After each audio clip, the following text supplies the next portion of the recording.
आपके लिए तैयार किया था। हम आपको विस्तार से बताना चाहते थे कि कैसे राजनीति की तरह फिल्म इंडस्ट्री में भी परिवारवाद चलता है और ये परिवारवाद नई नई प्रतिभाओं को नष्ट कर देता है।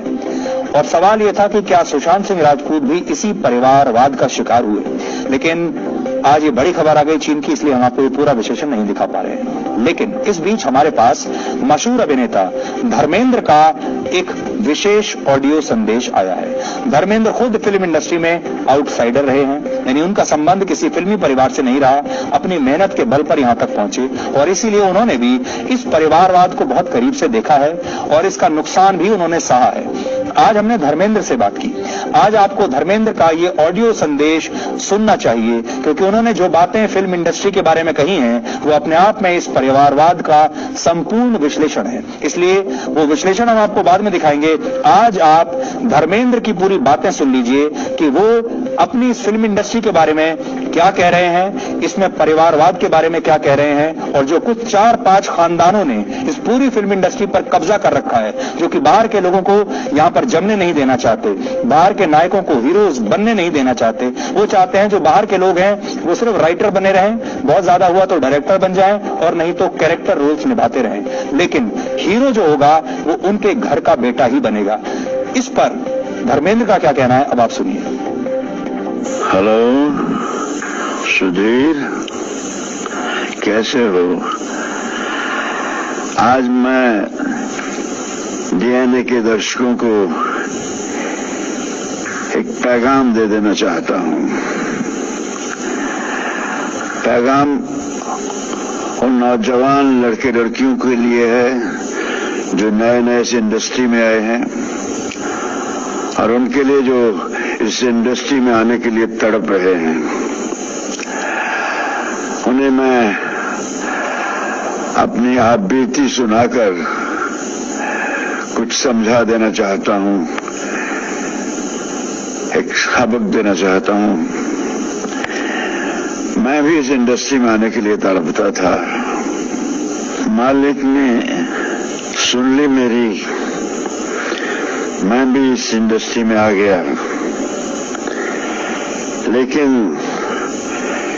इसकी वो सुनहरी चमक दमक जो दूर मुझे सामनेवाल में दिखाई देती थी, यहां गायब थी। यहां वो कुछ भी नहीं था।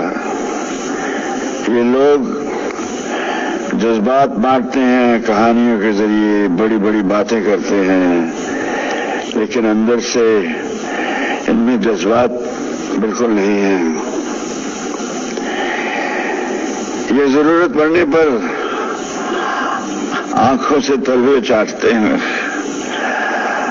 और जरूरत नहीं तो चश्म हो जाते हैं। लेकिन मैंने अपनी खुददारी से जिंदगी गुजारी है यहाँ।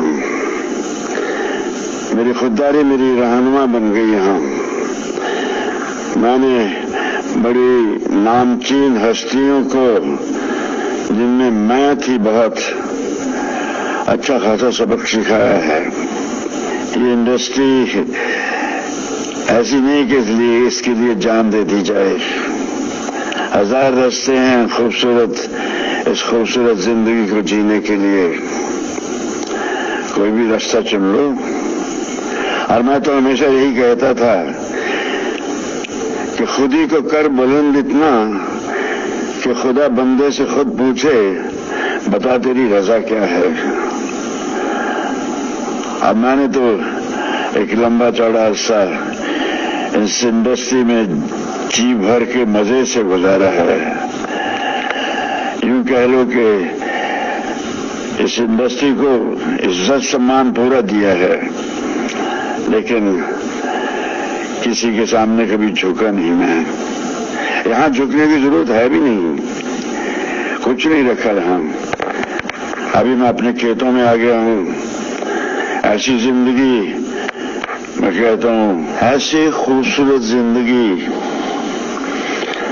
मां कुदरत की गोद में, ये हरे भरे खेत सबको नसीब हो। दिखावे में कुछ नहीं रखा, हकीकतों में खुशी मिलती है। खुश रहिए। बहुत प्यार आप सबको। धर्म जी, आपका बहुत बहुत शुक्रिया। आपने हमारे डीएनए के दर्शकों के लिए ये सारी बातें भेजी और असल में धर्म जी ने जो सारी बातें कही हैं ये अपने आप में फिल्म इंडस्ट्री का संपूर्ण विश्लेषण है, आपके लिए तैयार किया था।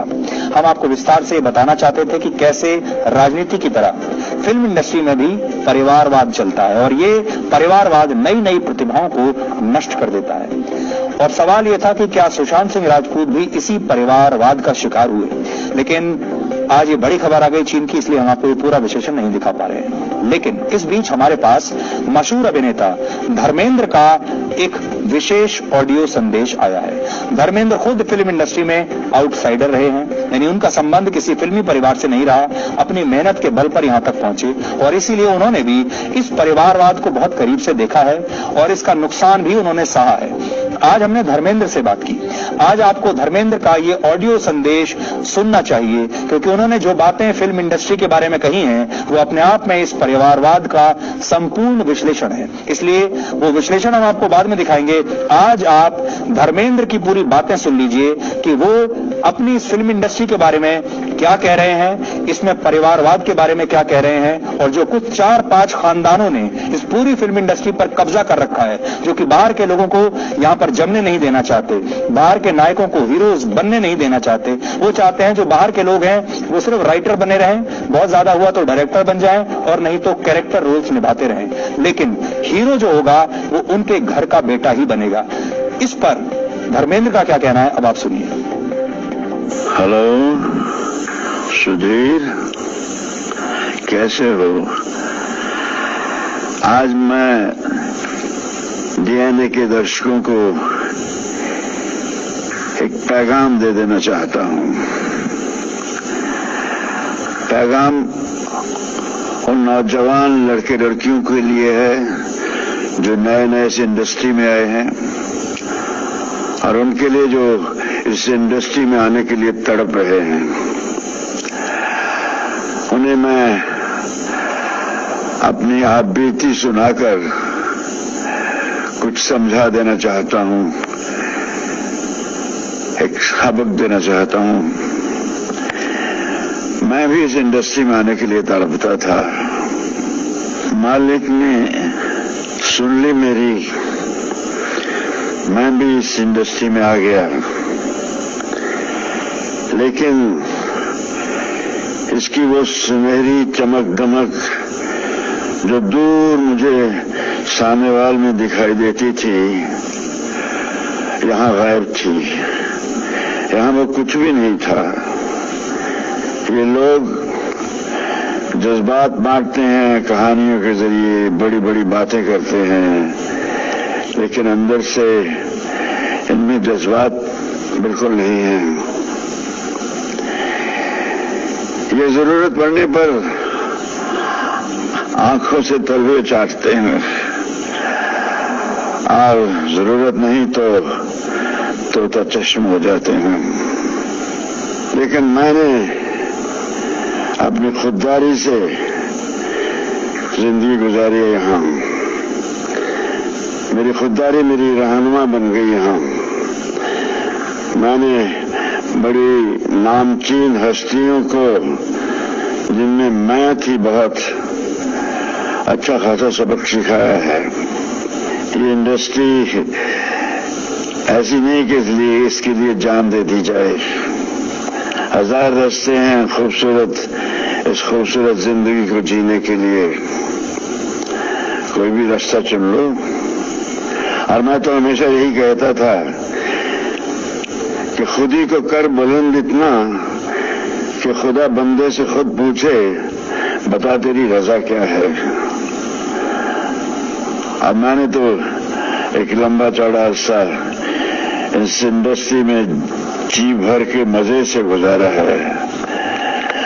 यूं कह लो कि इस इंडस्ट्री को इज्जत सम्मान पूरा दिया है, लेकिन किसी के सामने कभी झुका नहीं। मैं यहां झुकने की जरूरत है भी नहीं, कुछ नहीं रखा यहां। अभी मैं अपने खेतों में आ गया हूं। ऐसी जिंदगी मैं कहता हूं, ऐसी खूबसूरत जिंदगी, मां कुदरत की गोद में ये हरे भरे खेत सबको नसीब हो। दिखावे में कुछ नहीं रखा, हकीकतों में खुशी मिलती है। खुश रहिए, बहुत प्यार आप सबको। धर्म जी, आपका बहुत बहुत शुक्रिया, आपने हमारे डीएनए के दर्शकों के लिए ये सारी बातें भेजी। और असल में धर्म जी ने जो सारी बातें कही हैं, ये अपने आप में फिल्म इंडस्ट्री का संपूर्ण विश्लेषण है।